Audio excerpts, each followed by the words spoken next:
Radio UNAM es un medio que promueve el diálogo, la diversidad y la libertad de expresión en un marco crítico y respetuoso. Los comentarios expresados a lo largo de su programación reflejan la opinión de quien los emite, mas no de la radiodifusora.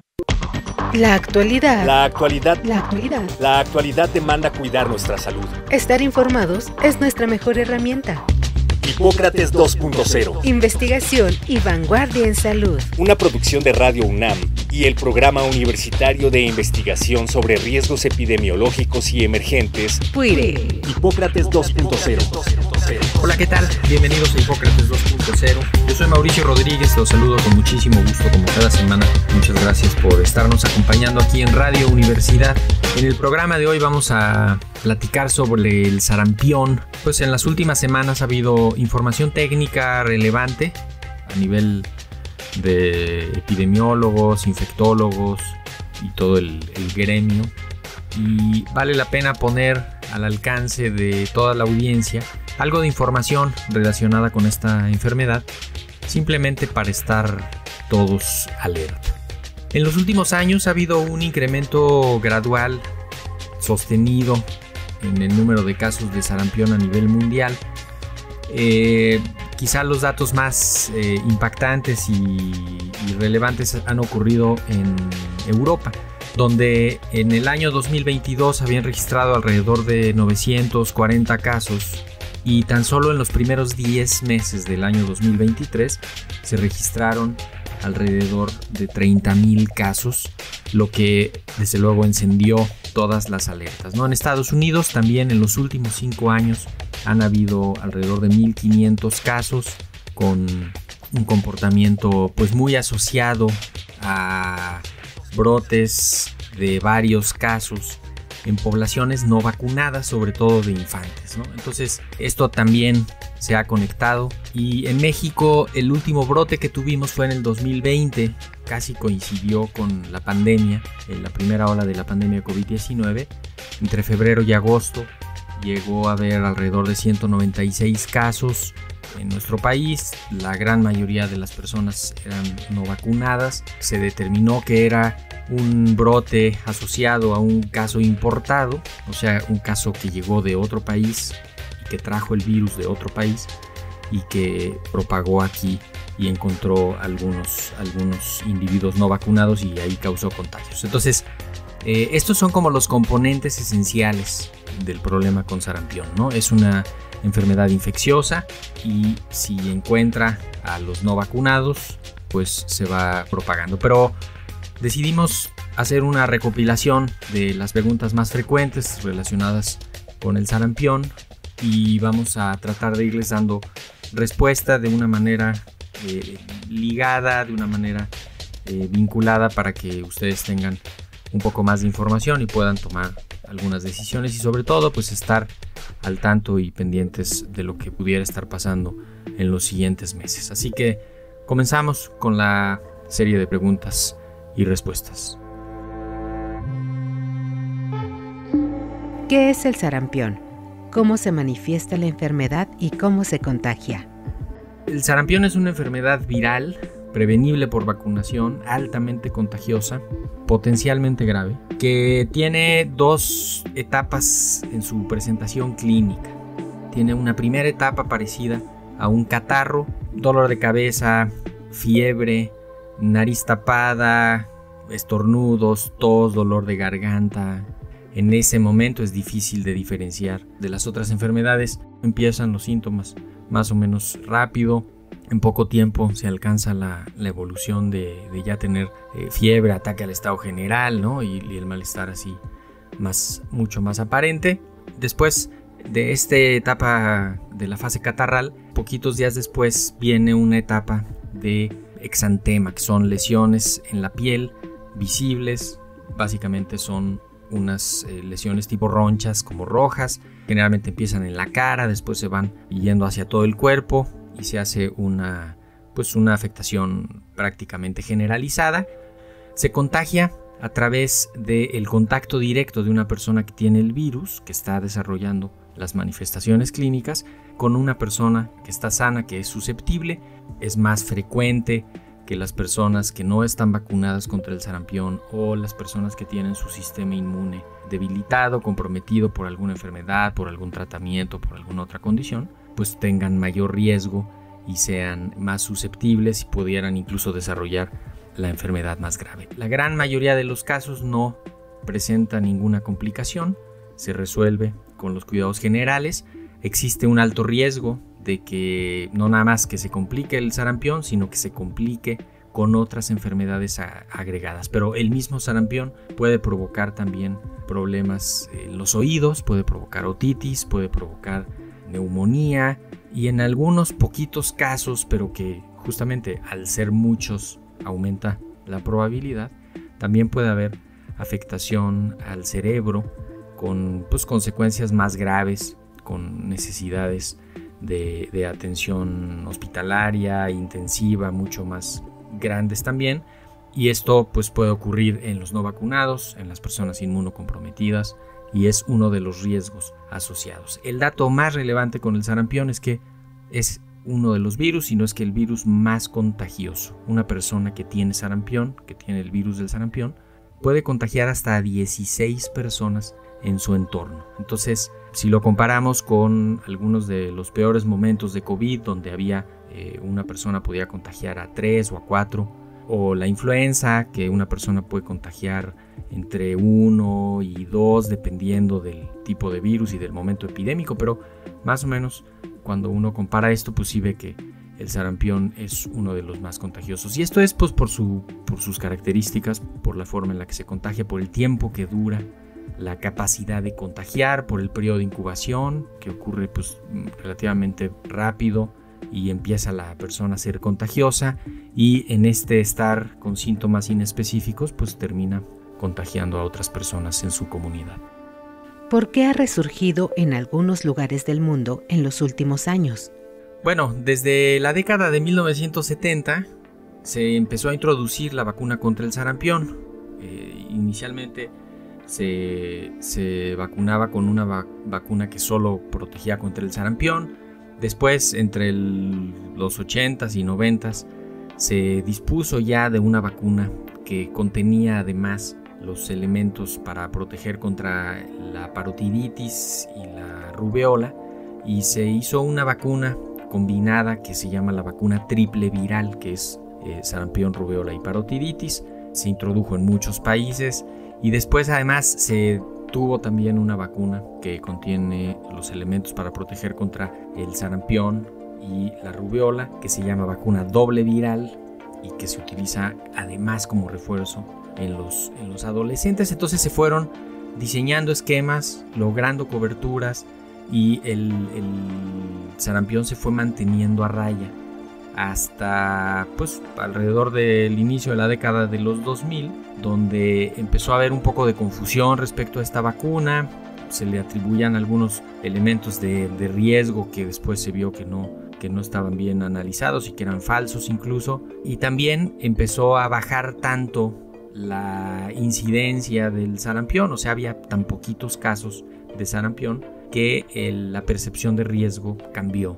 La gente ya no lo veía tanto como una enfermedad presente que amenazaba a los niños, a las niñas, porque era una enfermedad que ya no estaba en muchas comunidades, que cada vez había menos. Entonces eso también a veces provoca que las personas ya no crean que es necesario seguirse vacunando o vacunar a los nuevos niños y niñas, y entonces pues ya no se protegen. Esto fue dando origen a varios grupos de niños, niñas que no se vacunaban, de diferentes edades, que además fueron creciendo, sobre todo en Europa y en los Estados Unidos, donde por elección propia de sus padres se quedaron sin vacunar, ¿no? Y además en otros países, por algunas cuestiones logísticas, por algunas cuestiones de índole operativo, también no se alcanzaban las coberturas de vacunación suficientes para mantener el sarampión a raya, así fuera de la comunidad, ¿no? Que tiene que ser coberturas de alrededor del 80-85% de las personas que deben de estar vacunadas, las que necesitamos que estén protegidas en efecto para prevenir los contagios. Entonces, el sarampión, que sigue circulando y que ha seguido circulando prácticamente siempre, encontró durante estos últimos años a los no vacunados y se fue metiendo, y si lo juntamos con los viajes que pues hacen muy fácil ir de un lugar a otro y llevar a las personas, a las mercancías, pero también a los microbios, entonces pues también eso ha provocado, ¿no? Incluso ha habido brotes asociados a parques de diversiones donde van muchísimos niños de muchos países y que están ahí al mismo tiempo, y alguno de ellos lleva el virus del sarampión y se hace una epidemia, un brote a partir de esa concurrencia al mismo sitio. Entonces los brotes que han habido pues han sido de diferente magnitud. Como les decía al inicio, en los últimos 3 años ha habido un incremento importante.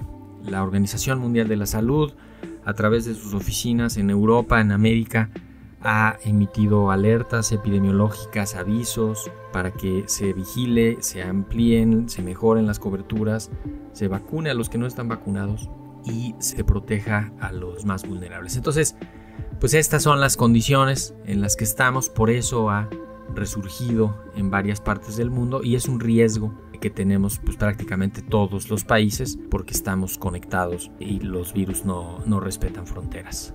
¿Cuáles son los grupos de población más vulnerables al sarampión y por qué es importante protegerlos? Los grupos más vulnerables pues desde luego son los más pequeños, porque no tienen protección contra el virus. Además, las personas inmunocomprometidas, las que tienen alguna enfermedad que debilita su sistema inmune directamente, o que por el tratamiento que estén recibiendo se debilita su sistema inmune, pues esas personas están en mayor riesgo de que el sarampión los afecte de forma más importante. Puede ser que dure más la enfermedad, o que a partir del sarampión después más enfermedades vengan allá atrásito, una neumonía bacteriana o alguna otra infección agregada, precisamente porque su sistema inmune no es capaz de mantener a raya los microbios. Pero también el mismo sarampión se puede ir a otras partes de su cuerpo y causar daños más fuertes. Entonces, a estas personas es importante protegerlas directamente con la vacunación, pero además proteger su entorno, proteger que no se contagien, vigilar su evolución en caso de que estén enfermos, mantener una estrecha comunicación con sus servicios médicos para que cualquier situación se pueda detectar de manera oportuna, y desde luego pues las personas que conviven directamente con estos individuos también tienen que tener algunas precauciones adicionales, simplemente para que no funcionen como puente entre los enfermos y la persona vulnerable.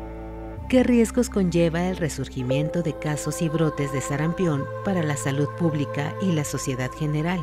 Uno de los principales problemas es que, al ser una enfermedad tan contagiosa, si encuentra rápido a todos los que no están vacunados o a la población vulnerable, al haber tantos contagios, pues la probabilidad de que haya afectaciones es mayor, ¿no? Lo decíamos hace ratito, ¿no? Si se complica 1 de cada 100 casos, entonces, pues si de pronto hay 1000 casos, porque se contagia muy rápido, porque es fácilmente transmisible, pues entonces rápido va a haber 10 casos complicados. Y si esto lo vamos multiplicando, pues cada vez va a haber más, ¿no? Entonces, de por sí puede provocar un incremento en la carga y la atención médica de los servicios de ambulatorios y hospitalarios, un consumo excesivo de medicamentos, generalmente antibióticos, ¿no?, que se prescriben de forma inadecuada para las infecciones virales, para los catarros comunes, pero además pues todos los que vayan a desarrollar esas otras complicaciones que no son así extremadamente raras y que sí ocurren, ¿no? Todas las otitis, puede haber neumonías, y esto pues va a provocar una carga de enfermedad. Mientras más enfermos hay en la comunidad, pues el virus se va a ir ampliando y el virus va a ir encontrando a los más vulnerables, que es en donde sí va a causar más daño. Ahora, como el virus no respeta tampoco edades, y es posible que algunas generaciones se han quedado sin las coberturas adecuadas, ¿no? Los que hace 8 años tenían 1 año, pues ahorita tienen 9, y entonces esos tienen un riesgo distinto porque no se han vacunado desde entonces. Los de 1 año de ahorita tal vez ya están vacunados, pero los que, si pensamos en que hace 12 años no había vacuna, 1 año no hubo suficiente, no se alcanzó la cobertura, toda esa generación se quedó con algunos individuos no vacunados y entonces se van juntando en la sociedad, en la comunidad, todas estas personas, además de los que no se vacunaron nunca o los que no les funcionó la vacuna, que también esa es una realidad. Entonces, si va encontrando el virus a todos esos no vacunados, pues se puede hacer un problema potencialmente grave, sobre todo porque va a cargar de enfermedad a la comunidad y eso tiene consecuencias económicas, de sufrimiento, saturación de los servicios de salud, incluso puede haber ausentismo y todos los otros problemas asociados a las enfermedades en sí mismas, ¿no? en la comunidad. Entonces, esto puede ser un problema porque es una enfermedad que ya la teníamos a raya, que no había habido ya epidemias de sarampión, y si encontramos nuevamente y vuelve a circular los virus, sobre todo los virus importados de fuera, pues eso nos puede causar problemas en las comunidades.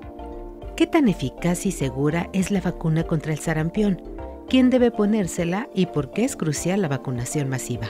Bueno, la vacuna contra el sarampión demostró ser segura y efectiva desde que se desarrolló en la década de los 70s, inicialmente la vacuna solita contra el sarampión, después entre los 80s y 90s las vacunas triple viral y doble viral, ¿no? Contra sarampión, rubiola, parotiditis y contra sarampión y rubiola respectivamente, y son vacunas que han demostrado tener una seguridad muy buena, tener una eficacia muy buena, dan una respuesta inmune que dura mucho tiempo, que protege al individuo por mucho tiempo. Esta es una de las características importantes. El virus del sarampión no cambia tanto como otros virus, no se generan estas famosas variantes como en el virus del COVID o los subtipos de los virus de influenza.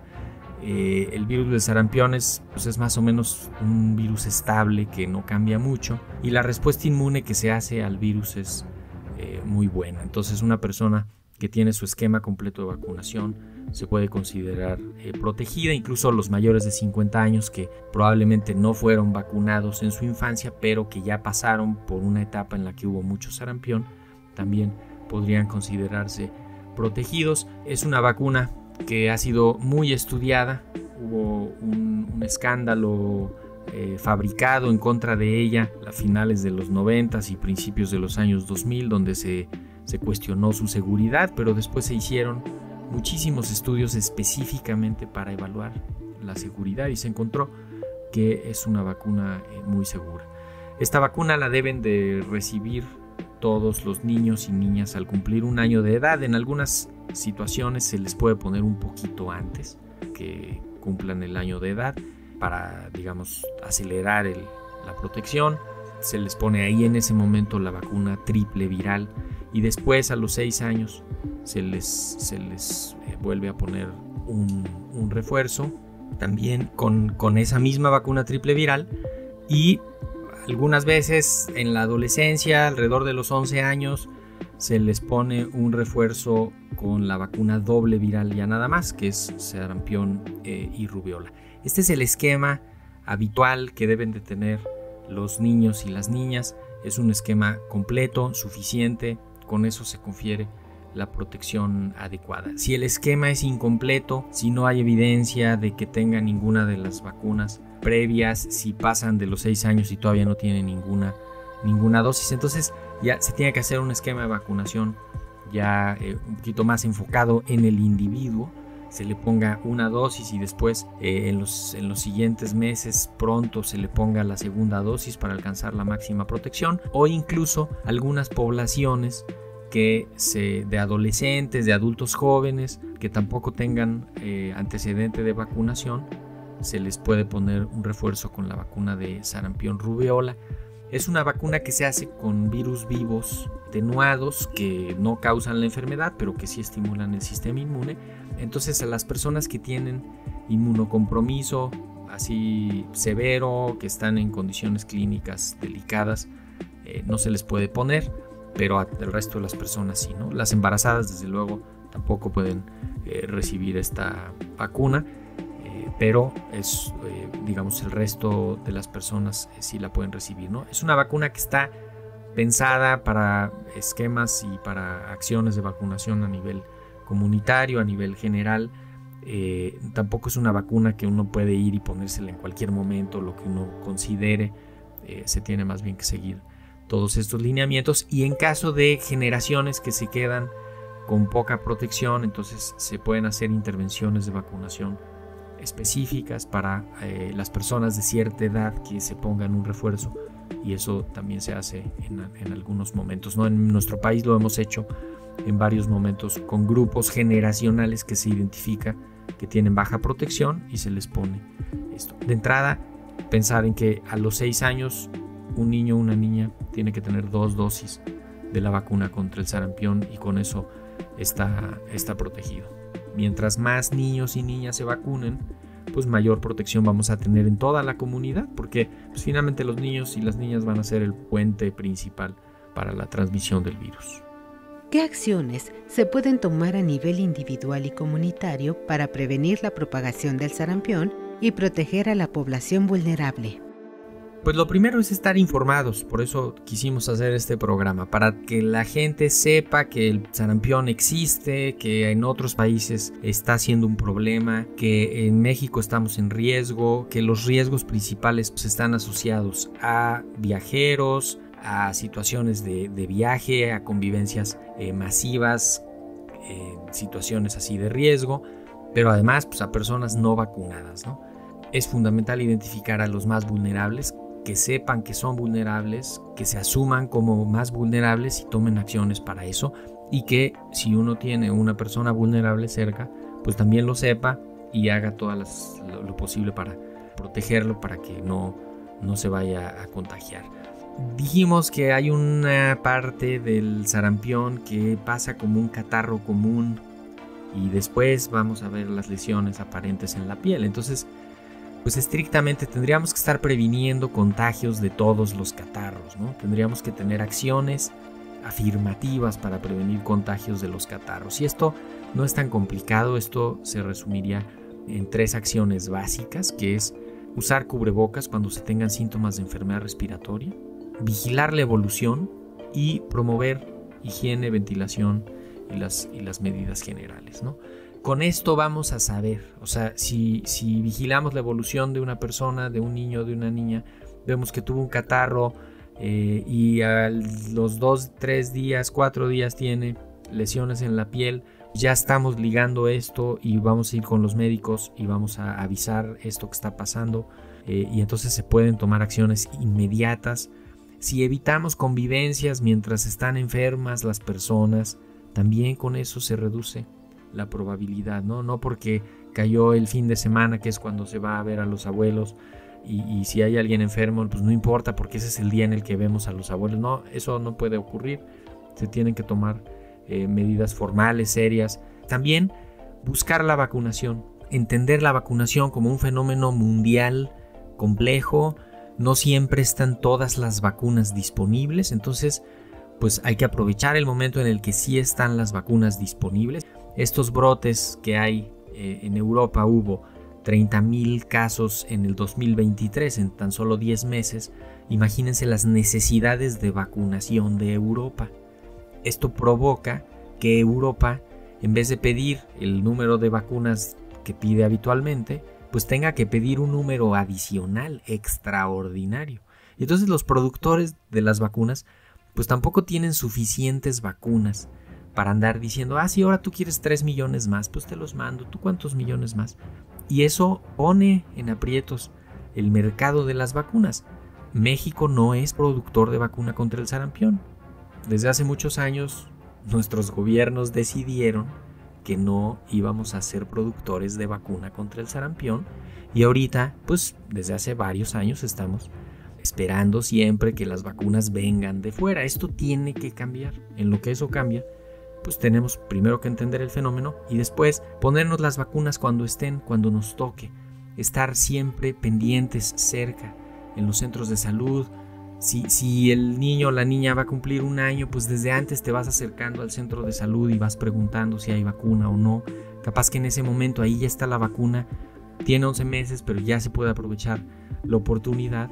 O si fuiste, pero traía un catarrito, traía fiebre y no se la pudieron poner, pues inmediatamente en cuanto se mejore el niño y pase una semanita que ya esté recuperado, poner la vacuna. O sea, estas acciones conscientes de la vacunación, entender la vacunación como eso, ¿eh? Tampoco creamos que ahí están las vacunas siempre en los refrigeradores y que se pueden poner en cualquier momento. No, es mucho más complejo, y conforme haya personas no vacunadas, pues se necesita más, y entonces eso va a provocar también un consumo desequilibrado de la vacuna. Entonces es una vacuna que se puede poner al mismo tiempo que otras, no pasa nada, y si hay algún llamado a vacunar a otros grupos, también se acuda de forma adecuada. Con esto nos tenemos que despedir. Esta era la idea de este programa, justamente poner el tema sobre la mesa, estar bajo esta precaución con el sarampión. Si tienen dudas, acérquense a los servicios de salud. En la página del PUIRE tenemos información pues, sobre el sarampión, sobre algunas otras enfermedades infecciosas. Eventualmente estamos sacando nosotros comunicaciones para la comunidad universitaria, para la sociedad en general respecto a la situación que vamos viendo. Es una medida preventiva, es un llamado a la información, a la precaución. Esperemos que así se tome y que la información que aquí pusimos sea de utilidad. La página del PUIRE todavía la tenemos como puis.unam.mx, ahí está en el internet. En nuestras redes sociales también nos pueden encontrar, puis, PUIRE, lo que quieran buscar ahí, todavía están vinculadas estas dos. Yo soy Mauricio Rodríguez, esto fue Hipócrates 2.0, espero que nos acompañen la próxima semana. Vamos a platicar con el doctor Humberto Nicolini sobre genómica psiquiátrica, eso pues a partir de un libro y una publicación y muchas investigaciones que han estado haciendo varios grupos mexicanos. Acompáñenos la próxima semana y por lo pronto quédense en sintonía de Radio UNAM. Muchísimas gracias por su atención. Hipócrates 2.0 es una producción de Radio UNAM y el Programa Universitario de Investigación sobre Riesgos Epidemiológicos y Emergentes, PUIRE, coordinado por el Dr. Samuel Ponce de León. Te esperamos la próxima semana. Hipócrates 2.0 Radio UNAM. Experiencia sonora.